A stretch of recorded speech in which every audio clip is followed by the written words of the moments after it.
नमस्कार, हमारे चैनल में आपका स्वागत है। मैं हूं रामचंद्र मौर्य।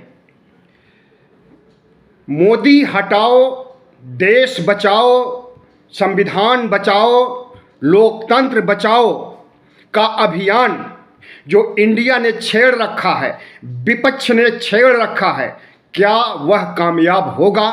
क्या वह साकार होगा? आज की तिथि में अगर चुनाव हो जाए तो हमें लगता है कि सपना साकार नहीं हो पाएगा। जिस तरह से लगभग 4 महीनों से इंडिया गठबंधन चुप बैठा है, कोई भी प्रतिक्रिया, कोई भी रैली, कोई भी योजना सामने नहीं आ रही है, तो ऐसे में गठबंधन की हार दिखाई देती है आज की तिथि में। लेकिन अगर इंडिया गठबंधन, जब अभी समय है, अगर फिर से सक्रिय हो जाता है, 3 महीने पहले जब बन करके खड़ा हुआ था गठबंधन, और जिस मुस्तैदी के साथ 3 शहरों में, पटना, बंगलौर और मुंबई में बैठकें हुई थी, और जिस समय इंडिया गठबंधन तेवर दिखाया था, उस समय प्रधानमंत्री नरेंद्र मोदी का सिंहासन भी हिलने लगा था। अगर इंडिया गठबंधन फिर से सक्रिय होता है, और सक्रिय होने जा रहा है, 19 दिसंबर को अशोका होटल में दिल्ली में बैठक होने जा रही है, और इसी बैठक में सुनिश्चित किया जाएगा कि संयोजक कौन होगा, साझा सीटों पर किस तरह से बंटवारा किया जाएगा, एजेंडा क्या होगा, मोटो क्या होगा, सब कुछ फाइनल किया जाएगा दिल्ली बैठक में। लेकिन गोदी मीडिया जिस तरह से इंडिया गठबंधन को खत्म हुआ बता रहा है, और कह रहा कि इंडिया गठबंधन तो समाप्त हो गया आपस की लड़ाई से ही, लेकिन ऐसी बात नहीं है। इंडिया गठबंधन जीवित हुआ है, और कांग्रेस पहले के मुकाबले मजबूत हुई है। कांग्रेस सीटों के मामले में हार गई है, लेकिन वोटों के मामले में जीत गई है, और लोकसभा चुनाव में काम आएगा वोट ही, और थोड़े वोटों से नहीं। 4 राज्यों तेलंगाना, छत्तीसगढ़, राजस्थान, मध्य प्रदेश में 11 लाख से अधिक वोट बढ़े हैं भारतीय जनता पार्टी की अपेक्षा कांग्रेस के। ऐसे में यह कहना कि कांग्रेस खत्म हो गई है, इंडिया गठबंधन खत्म हो गया है, तो ये प्रधानमंत्री नरेंद्र मोदी की चाटुकारिता और विपक्ष के प्रति द्वेषपूर्ण रवैया ही कहा जाएगा। दूसरी बात, प्रधानमंत्री नरेंद्र मोदी इंडिया गठबंधन और कांग्रेस से इतना खौफ खाए हुए हैं कि इंडिया गठबंधन को चुनाव प्रचार करने, रणनीति बनाने, रैलियां करने, रोड शो करने का अवसर ही नहीं देना चाहते हैं। क्यों? क्योंकि केंद्र सरकार ने डिक्लेयर कर दिया है कि 55 दिनों में केंद्रीय चुनाव आयोग चुनाव आचार संहिता जारी कर देगा 2024 के चुनाव के मद्देनजर। जो चुनाव अप्रैल मई में होना था, पिछली बार 23 मई को प्रधानमंत्री नरेंद्र मोदी ने 23 मई 2019 को शपथ लिया था। अप्रैल में चुनाव हुआ था, मई तक चुनाव चला था। इस बार भी उसी तिथि की संभावना थी कि अप्रैल में चुनाव आचार संहिता जारी की जाएगी और चुनाव आयोजित किया जाएगा चरण दर चरण, और मई में उसके परिणाम आएंगे, और फिर जो पार्टी या जो गठबंधन जीतेगा उसका प्रधानमंत्री बनेगा।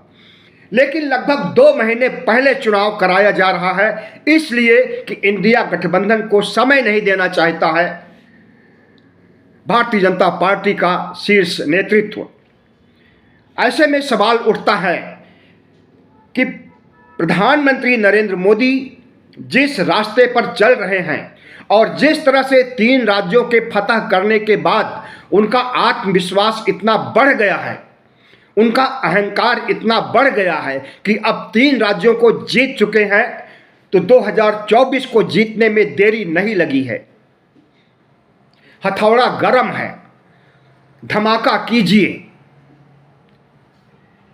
तो इस धमाके के चक्कर में कहीं प्रधानमंत्री नरेंद्र मोदी की पार्टी खुद ही न डगमगा जाए, खुद ही उनकी नैया न डूब जाए, इसकी भी आशंका है। और जो 3 राज्यों में जीत की बात हो रही है वह जीत अधूरी है, और वह उस जीत का फायदा कांग्रेस को तो नहीं हो रहा है, लेकिन मतों के बढ़ने का फायदा जरूर कांग्रेस को हो रहा है। और दूसरी बात, दक्षिण भारत से भारतीय जनता पार्टी का सफाया हो चुका है, कहीं पर भी उसका जनाधार नहीं बचा है। कर्नाटक में, तेलंगाना में, आंध्र में जो कुछ सीटें उसकी आई थी, इस बार उसकी भी संभावना नहीं है। कांग्रेस की आंधी आई हुई है, कर्नाटक में भी, तेलंगाना में भी, आंध्र में भी। और कांग्रेस केरल में भी लड़ेगा वाम दलों से, और तमिलनाडु भी लड़ेगा, पूरा दक्षिण भारत कवर करेगा, और वहां पर भारतीय जनता पार्टी को 0 सीटें आने वाली हैं। इसी तरह से पूर्वोत्तर भारत भी भारतीय जनता पार्टी की नीतियों से, प्रधानमंत्री नरेंद्र मोदी की मणिपुर से संबंधित कलंक कथा को नहीं पचा पा रहा है, और वहां से भी भारतीय जनता पार्टी को एक आध सीटें कहीं से आ जाएं तो आ जाएं, हो सकता है कि एक भी सीट न आए। मणिपुर में जो नंगा नाच हुआ है पूरी दुनिया ने देखा है।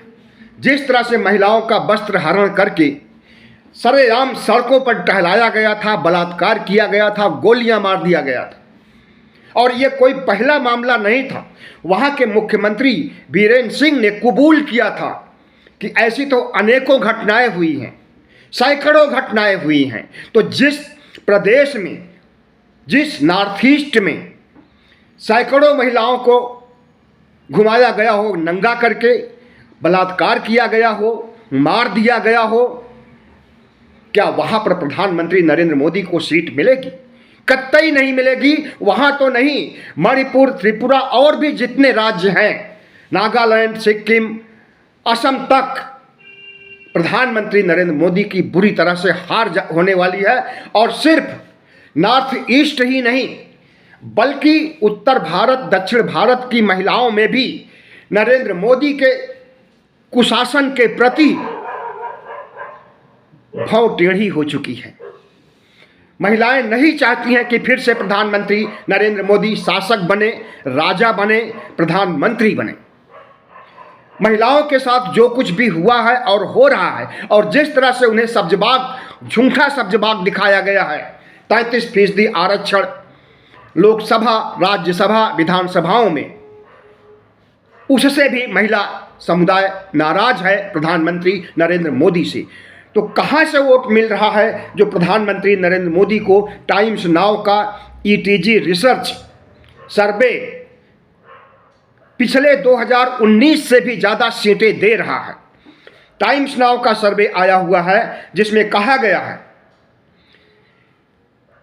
कि मोदी फैक्टर, राम मंदिर और राष्ट्रवाद, इन तीनों के सहारे प्रधानमंत्री नरेंद्र मोदी फिर से भारी बहुमत से विजय हासिल करने जा रहे हैं। और उसके सर्वे में दिखाया गया है कि भारतीय जनता पार्टी को 308 से लेकर के 388 सीटें आ रही हैं, और कांग्रेस को 52 से लेकर के 72 सीटें आ रही हैं। DMK को 20 से लेकर के 24, आंध्र प्रदेश को 24 से 25, आम आदमी पार्टी को 4 से 7 सीटें आ रही। इसी तरह सभी राष्ट्रीय पार्टियों को जिस तरह से सीटों का आवंटन किया है टाइम्स नाउ ने, इस पर विश्वास नहीं किया जा सकता, क्योंकि टाइम्स नाउ प्रधानमंत्री के गोदी मीडिया का एक हिस्सा है, और यह बढ़ चढ़ करके प्रधानमंत्री नरेंद्र मोदी का चरण वंदन करता है, और बढ़ चढ़ करके पत्रकारिता नहीं, चाटुकारिता करता है मोदी और शाह की, भारतीय जनता पार्टी की तिल का ताड़ बनाने में बहुत ही कामयाब माना जाता है यह चैनल। तो हमने तो सर्वे किया था और मीडिया जगत में इसकी चर्चा हो रही थी, और इसी सर्वे के आधार पर सारे चैनल, सारे गोदी चैनल प्रधानमंत्री नरेंद्र मोदी को तीसरी बार हैट्रिक लगाने की बातें कह रहे हैं। तो मैंने सोचा क्यों ना इसका खुलासा किया जाए और क्यों ना देश की जनता को असलियत से रूबरू किया जाए, तथ्यों से रूबरू किया जाए। और तथ्य यह कहते हैं कि प्रधानमंत्री नरेंद्र मोदी के खिलाफ एंटी इनकम्बेंसी बुलंदियों पर है। गरीबी इतना ज़्यादा है, दुनिया के देशों में 125 देशों में भारत 111वें नंबर है गरीबी और भुखमरी के मामले में। और गरीबी इतनी ज़्यादा है कि अगर 5 किलो राशन 80 करोड़ लोगों को न दिया जाए तो उनकी मौत हो सकती है। इसी मौत से बचने के लिए वैसे भी बहुत सी मौतें हो चुकी हैं प्रधानमंत्री नरेंद्र मोदी के कार्यकाल में। 2014 से लेकर के 2024 तक जितनी असंभावित मौतें हुई हैं, अप्रत्याशित मौतें हुई हैं, इतना किसी भी प्रधानमंत्री के कार्यकाल में नहीं हुई है। नेहरू के कार्यकाल में भी नहीं, नरसिम्हा राव भी के कार्यकाल में नहीं, और डॉक्टर मनमोहन सिंह के कार्यकाल में नहीं, जबकि ये भी 10 साल तक इस देश की बागडोर संभाले हैं। 47 लाख से ज़्यादा मौतें तो कोरोना से हुई हैं इस देश में। 750 से ज़्यादा मौतें किसान आंदोलन में हुई हैं। इसी तरह एक लंबी फेहरिस्त है मौत दर मौत का, जिसे प्रधानमंत्री नरेंद्र मोदी झुठला नहीं सकते। कोरोना की मौतों के आंकड़े प्रधानमंत्री नरेंद्र मोदी या भारत सरकार के नहीं हैं, WHO के हैं, वर्ल्ड हेल्थ ऑर्गेनाइजेशन के हैं, जिसने कुछ महीनों पूर्व ही कहा था कि 47 लाख से भी ज़्यादा मौतें भारत में कोरोना से हुई हैं। और क्यों मौतें हुई हैं? वो कुप्रबंधन से हुई हैं, हेल्थ मैनेजमेंट, हेल्थ इंफ्रास्ट्रक्चर की कमी से हुई है। बेड नहीं उपलब्ध हो पाए, वेंटिलेटर नहीं उपलब्ध हो पाए, सीट नहीं उपलब्ध हो पाई, अस्पताल नहीं उपलब्ध हो पाए, यहाँ तक कि जीवनदायी गैस भी नहीं उपलब्ध हो पाया, ऑक्सीजन नहीं उपलब्ध हो पाया। ऑक्सीजन के अभाव में, दवाओं के अभाव में, सीट के अभाव में, वेंटिलेटर के अभाव में 47 लाख मौतें हुई हैं। दुनिया के हर देशों में मौतें हुई हैं, लेकिन इतनी बड़ी मौतें नहीं हुई हैं। वहाँ पर हेल्थ इंफ्रास्ट्रक्चर इतना ज़्यादा है, स्वास्थ्य सुविधाएं इतना ज़्यादा हैं कि बचा लिया गया लोगों से जो कोरोना से पीड़ित हुए थे।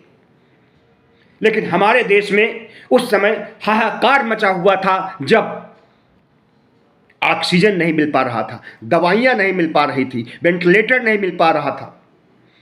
तो प्रधानमंत्री नरेंद्र मोदी के दौर में जितनी मौतें हुई हैं और आज भी मौतें हो रही हैं, हर 2 घंटे पर एक बेरोजगार फांसी लगा रहा है, आत्महत्या कर रहा है।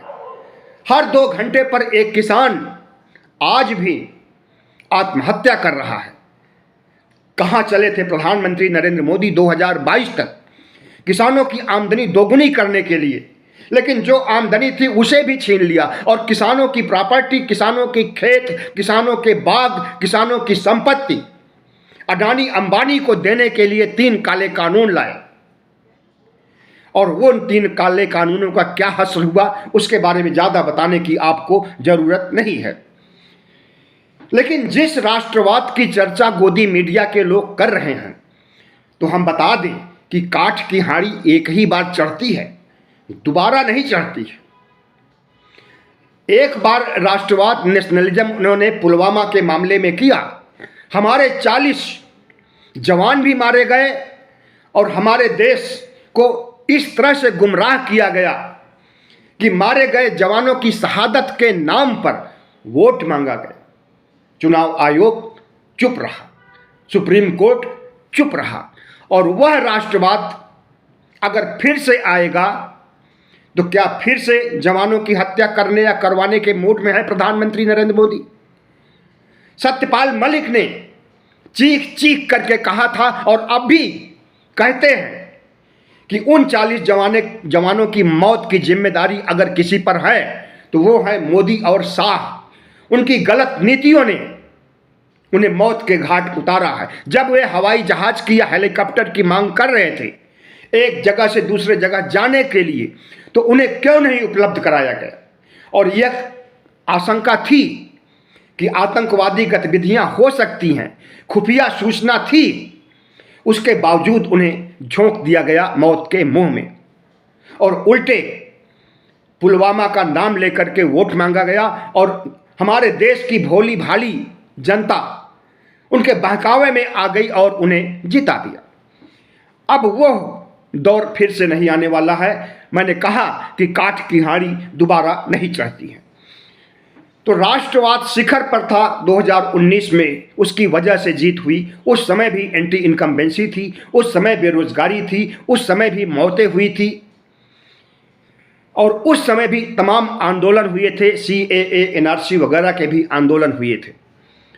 तो इस देश को प्रधानमंत्री नरेंद्र मोदी किस दिशा में हाँक रहे हैं और किस तरह से विकसित भारत बनाने का सब्जबाग दिखा रहे हैं और 2030 तक तीसरी इकोनॉमी बनाने की बात कर रहे हैं। पांचवी इकोनॉमी तो बन गया है, लेकिन हमारे देश की अर्थव्यवस्था में क्या सुधार हुआ है? क्या हमारे यहाँ की GDP बढ़ी है? प्रति व्यक्ति आय बढ़ी है? बढ़ने के बजाय घटी है। हमारा देश आर्थिक रूप से तरक्की नहीं कर सका है और पांचवी अर्थव्यवस्था दुनिया की बनने के लिए तकनीकी कारण जिम्मेदार हैं। हकीकत से उसका कोई लेना देना नहीं है। हकीकत से तो ब्रिटेन नहीं है, लेकिन वहाँ की GDP कितना है, वहाँ कितनी खुशहाली है और वह विकसित देशों की कतार में तीसरे नंबर पर आता है।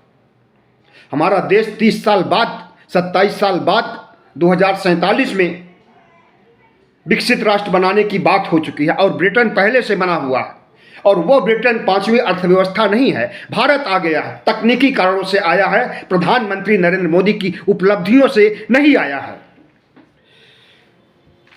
इंडिया गठबंधन का जो रुख और रवैया है, हमें लगता है कि उसमें सुधार हो रहा है। जिस तरह से सीताराम येचुरी सामने आते हैं और इंडिया गठबंधन में क्या होने वाला है और क्या रणनीति है उसे समझाते हैं। कम्युनिस्ट पार्टी के नेता हैं सीताराम येचुरी, एक कद्दावर नेता हैं, जाने माने नेता हैं।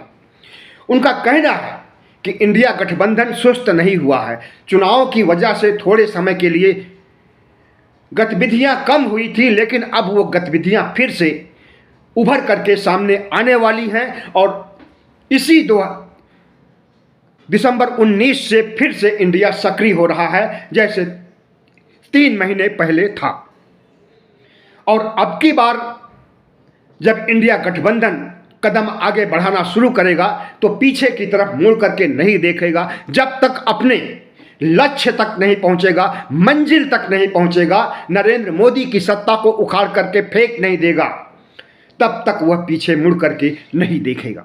और जहां तक प्रधानमंत्री की बात है तो गोदी मीडिया पूछ रहा है कि कौन बनेगा प्रधानमंत्री। एनडीए में, भारतीय जनता पार्टी में तो एक ही चेहरा है, लेकिन इंडिया के पास अनेक चेहरे हैं। मल्लिकार्जुन खड़गे हैं, अरविंद केजरीवाल हैं, ममता दीदी हैं, नीतीश कुमार हैं, शरद पवार हैं। फहरिस्त लंबी है प्रधानमंत्रियों की। किस तरह से, कैसे समीकरण बदले और कौन बनेगा उस समय प्रधानमंत्री, अभी कुछ नहीं कहा जा सकता है। लेकिन अनुमान लगाने की बात है तो मल्लिकार्जुन खड़गे के बारे में अनुमान लगाया जा रहा है। सियासी महकमों में, सियासी गलियारों में अगर चर्चा है कि विपक्ष का प्रधानमंत्री कौन बनेगा तो लोग एक ही नाम ले रहे हैं, मल्लिकार्जुन खड़गे, क्योंकि ये कांग्रेस के अध्यक्ष हैं और राहुल गांधी पहले ही भारत जोड़ो यात्रा के दौरान ही कह चुके हैं कि हमें प्रधानमंत्री पद की चाहत नहीं है। तो ऑप्शन में यही सोनिया गांधी प्रधानमंत्री बनेगी नहीं, तो ऑप्शन में यही बचते हैं मल्लिकार्जुन खड़गे, जो दलित भी हैं, बुद्धिस्ट भी हैं, हिंदू नहीं हैं, बुद्धिस्ट हैं, बौद्ध धर्म को मानते हैं और सबसे बड़ी बात अंबेडकरवादी हैं। अंबेडकर के सिद्धांतों पर, अंबेडकर के उपदेशों पर, अंबेडकर के मिशन पर काम करने वाले व्यक्ति हैं। और जो कांग्रेस के सर्वेसर्वा हैं इस समय, अगर उनके बारे में दुष्प्रचार किया जाएगा तो जनता इसका जवाब देगी। और जितने भी ओबीसी, एससी, एसटी के लोग हैं, सबकी यही चाहत है कि कोई बुद्धिस्ट, दलित, अंबेडकरवादी ही प्रधानमंत्री बने अगला।